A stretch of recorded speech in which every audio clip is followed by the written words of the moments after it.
double buckles, shoe packs, rough outs, jump boots, overshoes, boondockers. During World War II, the US military made use of many different types of boots for different purposes during different times in the war. Today, I'd like to share my collection of World War II boots with all of you. We can go through each pair that I have in my collection, some of which are originals from World War II and many are reproductions that I use for reenactment purposes. We'll talk a bit about that specific pair of boots, as well as what they would have been used for during the war, and that'll also help us walk through boot development during World War II and the different types of boots that were used for different purposes. So not only is this a collection tour, it'll also kind of walk through US World War II boot development in general. You're watching this video on my second channel, More War Wisdom. I post a lot more relaxed yapping videos on here, so check below right now and make sure you're subscribed so you don't miss out on future videos like this. Let's grab our first pair of boots and get started. First up, we have the Type 3 service shoe, also known as the rough out boot. Now, as the name suggests, there were two other types of boots that came before this that were somewhat similar. The Type 1 service shoe didn't have the rough out leather grain like this. It was the smooth side of the leather here that was on the outside of the boot, and it also had leather soles. The Type 2 service shoe kept that smooth side of the leather on the outside and replaced the leather with rubber on the bottom like we see here. And then the Type 3 service shoe, which was kind of the final iteration of that service shoe design, used the rough grain side of the leather on the exterior of the boot. That made it a bit more flexible and durable. These Type 3 service shoes are not originals from World War II. These are reproductions from the company SM Wholesale that I use for my World War II reenactments. They are pretty faithful reproductions of the originals. The quality is pretty good on these. I have had some problems with the eyelets. You can see a few of the eyelets have pulled out here. They weren't installed super well, but other than that, I'm fairly happy with the quality of these boots. Now, all of the service shoes, the Type 1, Type 2, and Type 3, were meant to be worn with leggings in the field. Leggings were just canvas cuffs that wrapped around the outside of the service shoe to keep rocks and debris from getting inside. So essentially, you had all the benefits of wearing very tall leather boots, but with using this canvas cuff, the military could save a lot of money on leather. If you made a tall leather boot that was as high as these leggings, it'd use a lot of leather, it'd be very expensive, and then when the boot wore out, you'd have to get rid of all that leather and start over. Here, they saved on leather using a short boot and made the canvas cuff a separate piece to kind of solve that problem in a more economical way. Overall, the service shoes were fairly well liked, but they didn't quite live up to some of the designs that came afterwards that we'll look at in a minute here. The leggings were also super annoying for the user. Not only do you have to lace up your boot, you also have to lace up this huge piece of canvas around the outside of the boot. So anytime you wanted to take off your service shoes and let your feet breathe for a minute, you'd have to undo like a million laces here to actually get your feet out. Many soldiers didn't love that, but it did get the job done. I also mentioned how these boots had the rough side of the leather grain on the exterior of the boot.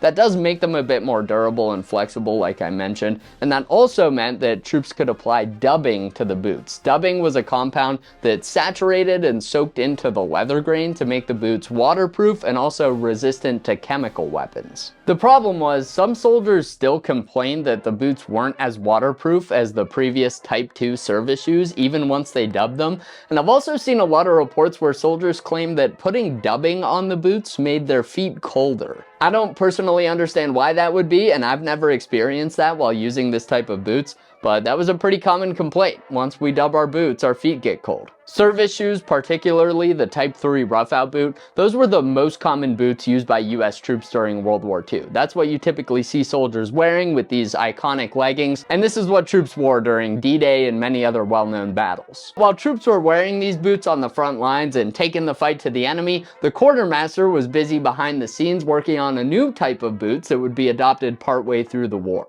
These are the combat boots, also known as the double buckle boots, and you can probably see why. Now, when I put these boots side by side, you can see that the Type 3 service shoes and the double buckle combat boots are extremely similar, and the main difference is just this leather cuff around the ankle that made it so soldiers didn't need to wear those annoying canvas leggings. It was basically a built-in small legging that allowed you to tuck your pants inside and seal it up with these buckles right here. It was faster than using the laces, and it still worked to keep rocks and everything else from getting inside the boots. This did use a bit more leather. It was a bit more expensive to make these than the Type 3 service shoes, but since it was a separate piece of leather than the main boot, and since the cuff is relatively small, it's not as high as the service shoes with leggings like you can see here. It's not a super high boot. That small additional cost was worth it to provide that benefit to soldiers. Now, these boots here are similarly reproductions made by the company SM Wholesale, and I do have a little bit of beef with these ones in particular. The cuff on these reproductions is significantly shorter than the cuffs on originals. I don't know why that is. That isn't the case with all double buckle boots made by the company SM Wholesale, but this particular production run that I happen to get a pair of, the cuffs are just a little bit too short. So at some point I'd like to swap these out for a better reproduction that has a more accurate, higher cuff, but it's a very small detail. When I'm wearing them and my pants are tucked into them, you'd never really notice, but when you look up close, you can definitely tell that the cuff is maybe an inch shorter than it should be. The double buckle combat boots were very well liked, and they first started making it into the hands, or rather feet, of soldiers in 1943. Because of wartime supply and production though, even in 1945, in the final days of the war, many troops were still wearing the Type 3 service shoes that had been used prior to the double buckle's adoption. It takes a long time to switch over production to a new model and then actually make a significant supply and get them overseas and issued out into the hands of soldiers. So for some major operations like D-Day, you typically don't see soldiers wearing these double buckle boots, even though soldiers in other areas had already been issued the new combat boots. Since these similarly had the grain side of the leather exposed, you needed to dub these. It looks like these ones are probably due for a new coat. To simulate the effects of that boot dubbing that was used during World War II, most reenactors use modern leather care products. I often use, there's a company called Obernoff's that makes a nice leather oil and leather protectant. I often use that on my boots. It works really well. Some other reenactors use Snow Seal or Hubbard's or a litany of other products to achieve that effect, because applying dubbing to your boots not only makes the boots work like they're supposed to, it keeps water out, seals up the gaps, and keeps them flexible and supple so they don't crack or wear out. It also changes the appearance of the boots. When you get fresh, undubbed boots, they're kind of a tan, light brown color, and after you dub them, you can see these ones are dark brown, and when I put a fresh coat of dubbing on these, they're smooth and glossy and almost black in color. So it really does make a difference, not only to the function of the boots, but the appearance as well. As I mentioned, these boots were very well liked, and troops wanted to get their hands on them, which was tough at times. Troops were commenting that rear echelon troops who were working in supply and such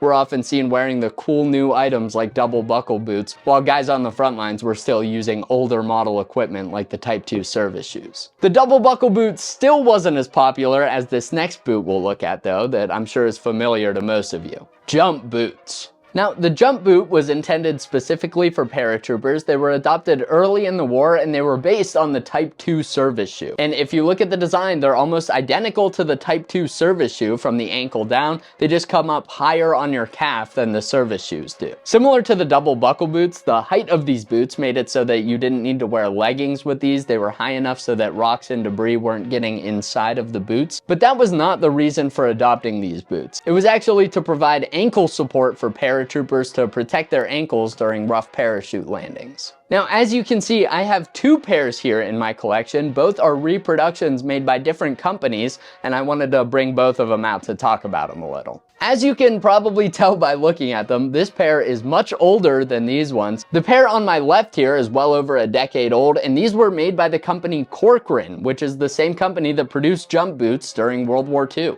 Up until recently, Corcoran was still producing the same basic model of jump boot that they made during World War II. They had made some slight tweaks to it to allow for modern production and such, and they put a modern tag in it, small stuff like that, but they were the same basic boots and they looked the part so they could be used for World War II reenacting. I got plenty of great use out of these Corcoran boots, but eventually the toe completely ripped open. It was while I was at a reenactment and the boot just fell apart. It's kind of glued back together now, but you can see that the seam is ripped all along the boot. I keep these around in case I ever want to use the leather for a project or use them for some kind of demonstration, something like that, but I don't wear these anymore. The repair that I did to the toe here makes them pretty much unwearable. It might not look too bad, but you can definitely feel it while you're wearing wearing the boots. So because of that issue, I needed to buy a new pair of Paratrooper boots, and I ended up getting these ones here from the company SM Wholesale, the same company that made those rough outs and double buckle boots I showed. Now, I would have loved to go back to Corcoran and buy another pair of their World War II boots, but sadly, they stopped making them. They do still make a nearly identical version, but on the new version of boots they make, the sole here is brown rubber instead of black. I believe that's because of the modern military regulations. I think paratroopers to this day wear Corcoran jump boots with their dress uniforms at times. I don't know the details of that. I'm not actually in the Army. I'm just a history nerd. But for whatever reason, Corcoran stopped producing boots with the correct black sole on them, and they only make the brown rubber ones. Now, I do believe there were some boots used during World War II that had brown rubber soles, but they're just not accurate for a lot of impressions, so I went with SM Wholesale's boot instead, which does have that correct US Army black sole on the bottom. These boots are super nice, and as you can see, I really have not worn them much. You can see they're actually still pretty shiny here. I have shined these, but part of that is because of the coating that comes on the boots. I think I actually need to take some time and put some acetone on here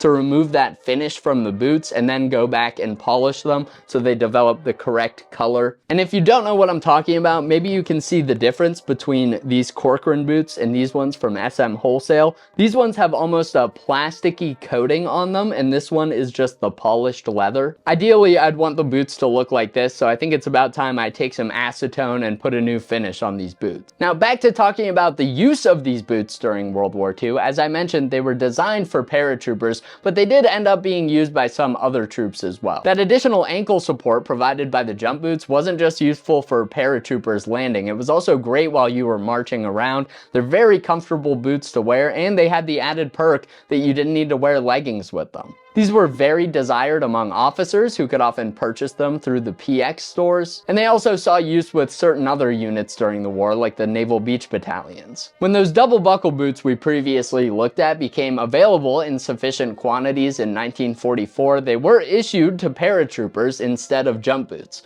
and most paratroopers were not happy about that. The double buckle combat boots, even though they were seen as a big improvement over the previous service shoes, they were not seen as an improvement over the jump boots. The combat boots just didn't provide as much ankle support as the jump boots, and they also reportedly made your feet colder due to the rough grain of the leather being exposed and the dubbing applied to them. Many paratroopers held on to their jump boots once those new double buckle boots were issued, and either kept them in reserve and wore them with their dress uniform, or just continued wearing them instead of the double buckle boots. After World War II, the US Army adopted a new pair of boots that was very similar to the design of paratrooper boots and used them widely among infantry troops, which is a testament to the great design of the jump boots. Okay, let's take a short break from talking about US Army boots and move on to talking about some US Marine Corps ones. These are US Marine Corps boondockers from World War II, and once again, these are reproductions, not originals. Now, right away, you can probably see that these are fairly similar to the US Army Type 3 service shoes that we covered earlier. And they really are similar boots, but they have some important differences that we'll point out here. The first thing you might notice is the color of the boots. The US Marine Corps boondockers had a slightly reddish color to the leather, while the Army boots had that brown leather look that's typical of most US Army boots from the period. I'll mention that after wearing these boondockers at reenactments and getting them wet while I was wearing them,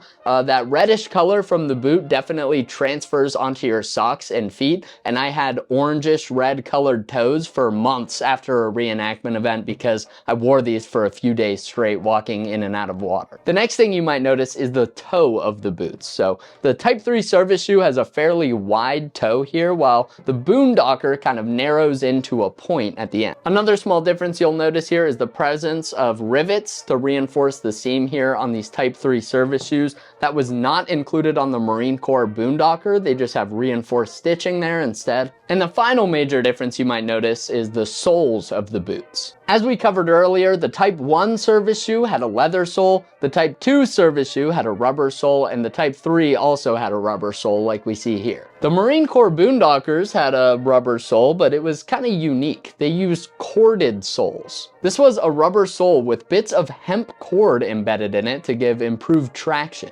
You can see bits of the hemp cord in the rubber of these soles when you look at the side of the boot. These reproduction boondockers were made by the company World War II Impressions. They make some of the highest quality reproduction boots, but unfortunately I don't think they have any in stock right now, and I don't know if they're making any more. I had to buy these secondhand off another reenactor, and I was really happy to find them because they're tough to come by these days. These boondockers were the most common boots worn by US Marines during World War II, but there was another type of boot that was used before them. Those boots are often known as the Cordovan boots, and they're very similar to the US Type II service shoes that we talked a bit about earlier. Similar to the roughouts, they were a slightly different color from the Army boots, and they had some other small changes, but essentially the US Marine Corps switched over from a low boot that had the smooth side of the leather exposed to a low boot with the grain side of the leather exposed, just like the Army did, going from the Type II to Type III service shoe. The Marine Corps boondockers remained in use throughout the end of World War II, but late in the war you do also see Marines making use of the US Army double buckle combat boots as well. There were also other Marine boots used during World War II, like the Paramarine boots, which were very similar to jump boots but had the rough grain side of the leather exposed. Okay, that does it for all the standard leather boots that we'll talk about today, so now let's move into talking about some cold and wet weather boots. Man, I am so over these boots. Over boots. These are over boots, also known as overshoes or arctics or galoshes, whatever you want to call them. It's an outer boot that goes on top of your normal leather boot. So for example, it can be a tight squeeze, but I'll try to do it on camera here. You would put your Type III service shoe inside of this Arctic overshoe, and that would help keep your feet a little warmer and drier in winter weather. You can see the boot fits nicely inside of there. Now the sizing can be a bit tricky with these over boots. The boot I just put inside of them is a size 10 Type III service shoe, and these are size 12 overshoes, and it's a pretty snug fit in there. So sometimes you might have to go up a size or two to get over boots that your regular boots can actually fit inside of. There were a few different types of Arctic overshoes used during World War II. There were two different rubber types that are often seen in photos. There was also a version of the overshoes made of rubber that was specifically used for troops working on docks or ships where they might slip. Those were anti-slip overshoes. There was also a Navy version of those anti-slip overshoes that was nearly identical to the Army version, and I believe some of those Navy overshoes were made by the company Sperry that still makes a lot of boots today. This pattern of overshoes with rubber on the bottom and a canvas upper were the most common type used during World War II, and that was to save on rubber. I believe most of the rubber overshoes you see in photos were actually produced before the US entered the war. All those overshoes used some type of clasp like this to cinch them down on top of your boots. As you can imagine, wearing these overshoes on top of another pair of boots could get a bit clunky and awkward at times. It could slow troops down a bit, and there are reports stating that soldiers were sometimes ordered to remove their overshoes before a major offensive so they could remain light on their feet and not get bogged down. In some cases, troops would wear the overshoes without any boots underneath, either due to personal preference or because they couldn't get overshoes that fit on top of their boots. And in those cases, they would usually either just wear a few pairs of socks or stuff the inside of the overshoes with paper and cardboard for insulation, and then wear the overshoes like regular boots. Now these overshoes are originals produced during World War II. They were made by the US Rubber Company under a March of 1944 contract. I wore these for the first time at a reenactment last weekend, and they did a relatively good job of keeping my feet warm and dry. There still were a few occasions where my toes went numb from sitting still in the cold for too long. They did also make it a bit awkward to walk around. Walking wasn't too bad, but if I tried to run with these on, I could definitely tell that they were kind of clunky, and it felt a bit odd having another pair of boots on top of my boots. Unfortunately, I don't know of any company making reproductions of these World War II overshoes. The company What Price Glory did make some reproductions years ago, but those are long out of production. You have to buy them secondhand if you want to get your hands on them. They also, they were okay reproductions, but they don't look nearly as good as originals. You can definitely spot that they're reproductions and not the real deal. And since they're in such high demand among reenactors and have been out of production for years. If you do find a pair of those overshoes, they'll often cost just as much or more than a pair of originals. Those reproductions also had the company logo, WPG for What Price Glory, stamped on the soles. So when you walk around in the snow with those boots, it leaves little WPG stamps all over the snow. It's pretty funny. It seems the overshoes in general were fairly well liked during World War II. I believe the rubber versions of the overshoes were preferred slightly to these cloth ones. Those ones were just a bit easier to clean off. It kept the mud from getting caked to them, and they were also just a bit more waterproof than these cloth ones. I do have one other pair of overshoes in my collection to show you guys. You may recall seeing these in one of my unboxing videos. I thought these were early World War II M1940 two-buckle overshoes. And then when I got them, I realized they were child size, which I had not seen in the listing. Are you kidding me? These are so funny. I wish I could think of something good to do with these. I thought about gifting them to one of my reenactor friends who has kids so they could let their kids wear them to reenactments or something, but they've become so stiff with age that there's no way you could actually get this on a kid's foot. So if you have any ideas for how to make these a bit more supple, let me know. And if you have any other ideas for how I could put these to use, then let me know that as well. Okay, let's move on to our final pair of boots we'll look at today, and I think I saved the best for last. These are 12-inch shoe packs from World War II. Like the overshoes we looked at, these are originals. They were produced by the US Rubber Company under a 1943 contract. Shoe packs were winter boots meant to keep your feet warm and dry, kind of similar to the overshoes, but unlike the overshoes, these are your boots. You don't wear another pair of boots underneath these. Because of that, you can see they have laces here instead of just those clasps. Inside, they have a felt pad on the bottom to help provide some cushion for your feet, which is missing from the overshoes, of course, because you'd be wearing boots inside of those. And funny enough, these shoe packs were made by the company Ball Band, which is the same company that made these tiny little overshoes. Like I mentioned, these are originals and they're in near mint condition. They're definitely unissued, unused, and they are beautiful. Now, I mentioned at the start, these are the shoe pack 12-inch. There were a few other types of shoe packs used during the war. There was the shoe pack low and the shoe pack high, but the shoe pack 12-inch came around a bit later in the war and was meant to replace those other two types, and these are the most common ones that you see troops wearing in the European theater. Sadly, these are a size 12, which is just a bit too big for me. I typically wear closer to a size 10. So if you have a nice pair of size 10 shoe packs that you want to trade with me, let me know in the comments, I guess. There were a few different versions and production variations of the 12-inch shoe packs. I'm not super well versed on all the different iterations that were used during the war, but I do know you can see this one has ribbed toes here. Later in the war, they adopted a version that had a smooth toe, and that version with the smooth toe came around late enough that it didn't see much use during World War II. You do, however, often see those smooth-toed shoe packs alongside these earlier ribbed versions being used during the Korean War. As you can imagine, the shoe pack was generally very well liked. Soldiers did have a few complaints.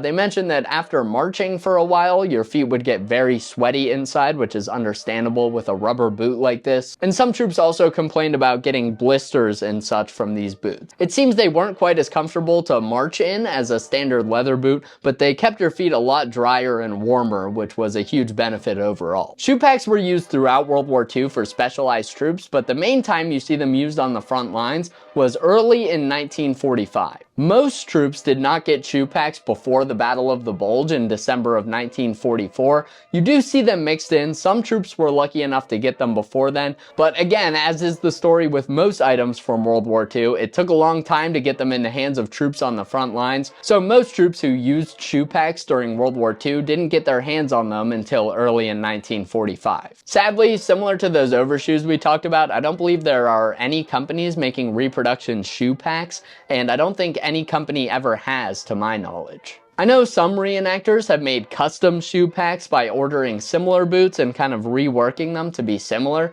but those kind of leave a bit to be desired in my opinion. You may look at these and think that they kind of look similar to a modern LL Bean boot, and although the basic construction with a rubber bottom and leather upper is kind of similar to a bean boot, when you look at the two side by side, they're really nothing like each other. The toe is completely different, the rubber molding is totally different. Even if you went through all the effort to buy a pair of LL Bean boots and dye them to be the correct color and everything else, you'd end up spending a ton of time and money on a pair pair of boots that just still won't look like shoe packs when you're all done. Well guys, I think we have now reached the end of our World War II boot journey. Let me know in the comments which pair of boots was most interesting to you. I think in my opinion, the shoe packs have to be the most unique and coolest looking boots, and I also love that I have an original example of the shoe packs to show you guys. Make sure you're subscribed to my second channel, More War Wisdom, if you want to keep seeing more relaxed yapping videos about World War II stuff like this one. But other than that guys, thank you so much for watching. Remember to dub your boots, and I'll see you in the next one.